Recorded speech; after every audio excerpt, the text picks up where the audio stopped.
Uso ang mangga ngayon, no? Yan, kain tayo. Ano to? Indian mango. Yan, ang sarap nito kahit na walang bagoong. Pwede natin kainin. Ayan. At dito, nagluluto na ako ng aming tanghalian. Ayan.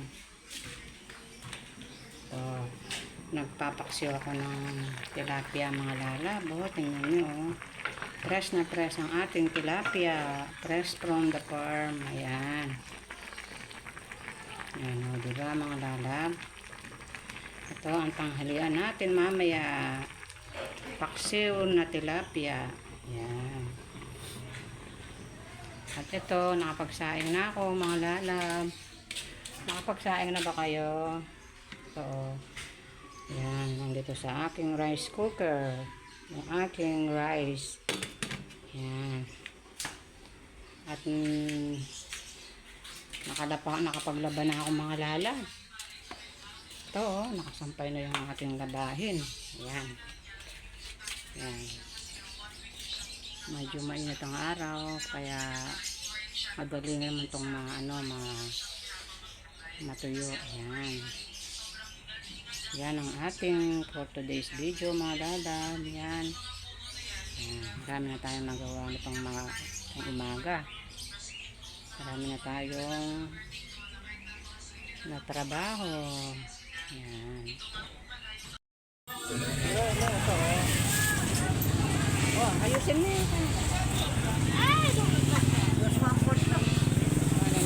Sako po. Wala na yung bawas kanita. Sinilip ang bawas. 10 kilo. Magkano yung... Asara mo, wala ka pa nagkain. Apat. Double lemon po. Pag-release na kayo. Ay, gurami. Hala. Lalo na ka po. Mga lalab. Yan, magtatanghalian na. Makapagluto na ba kayo mga lalab? Ito, kami nag-aayos na namin tanghalian. Yan, kumusta ang bakasyon? Anong mga niluto natin sa ating mga estudyante? Ayan, ito kami kakain na. Ito ang aming tanghalian for today. Today is Wednesday. Ayan. Kaya kakain na kami mga lalam. Ito ang aming ulam. Ayan, simpleng ulam lang mga lalam.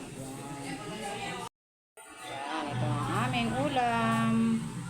Nagprito ako ng bangos. Ayan, yung daing na bangos. Tapos yung kamatis na may itlog. Ayan. Tapos nalaglaga tayo ng talong with okra. Siyempre, gulay is life. Ayan. Yung kumakain na yung aming daddy lolo. Ayan. Hindi natin kukunin kasi wala siyang damit. Paano mga lalab? Thank you for watching. Don't forget, like, share, and subscribe. See you the next vlog. Bye-bye.